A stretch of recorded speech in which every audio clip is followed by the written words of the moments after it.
Hi, it's still Solo Chaka,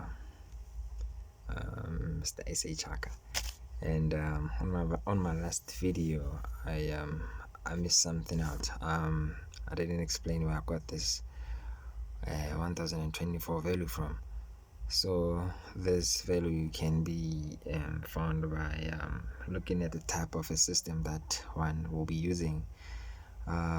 Say for instance, for this case, if I were using an Arduino Uno, it's a 10-bit system, so 2 to the power 10 will equal 1024. So that's where that number comes from. But in this case, where I'm supposed to use Mario as an FPGA, which is a 12-bit system, that value will have to change by in a way that can be calculated the same manner as I did with the Arduino by saying 2 to the power 12 will equal 4096.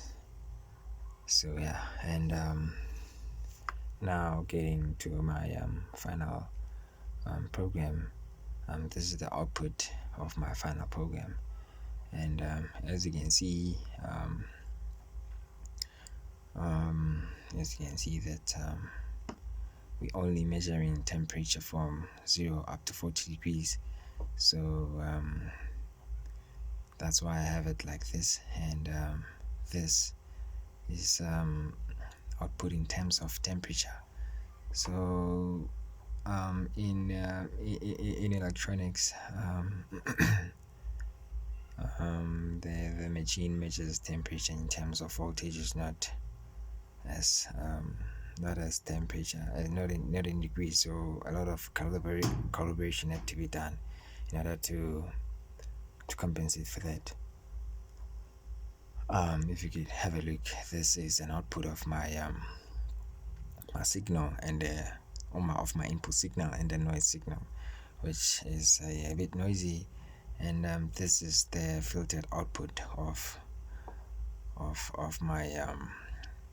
my signal. And if you could have a look at the programming part, we this is where we have our IIR filter. We have designed it from values that I got from coefficients from the H of Z equation, whereby from my calculations I got my A1s 1.38, A2s negative 0.5, my B0 is 1, and B1 and B2.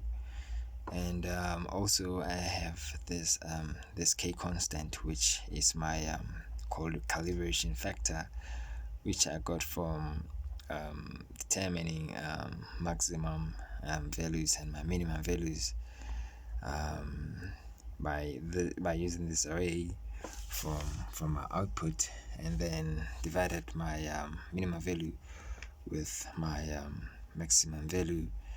In this case, to get to this value, my minimum value was 0.4 and my maximum value was 1.70. So if you divide those two, you will get 0.264. So I had to calibrate this K factor to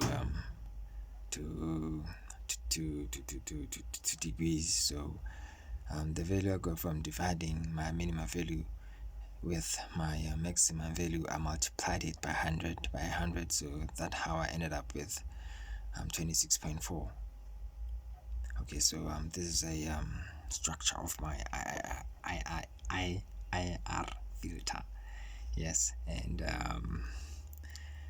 I still have my two signals here, and I have this other loop where I read from my signals.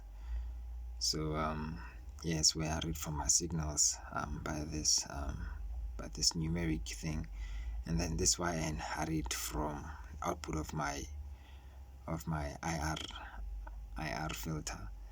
So this is just a this is just so that I can visualize my output in my front panel. So let's see what happens when I run this this program. Okay, so have a look at our inputs. We can see that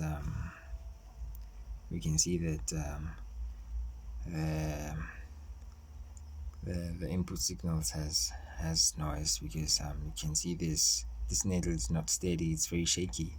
And then this one is it's a bit smooth, but that cannot be seen nicely. So in order for you to see it nicely, I'm just gonna go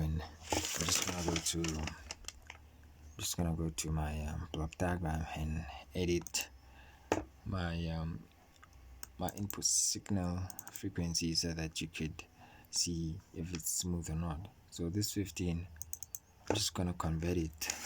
Just gonna replace it by, say, 2 hertz, and then click OK, and then have a look at our output again. So stop everything and then rerun the program. Okay, so this is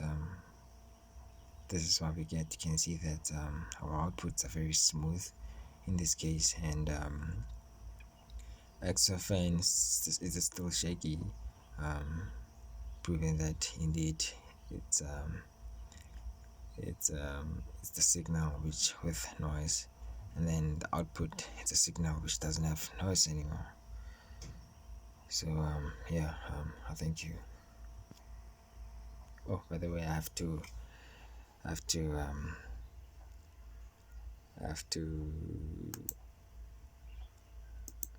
change the value of my input signal frequency back to 15, because I was just demonstrating if truly my system is working. So if I run the program again, it will go back to its normal form of 15 hertz.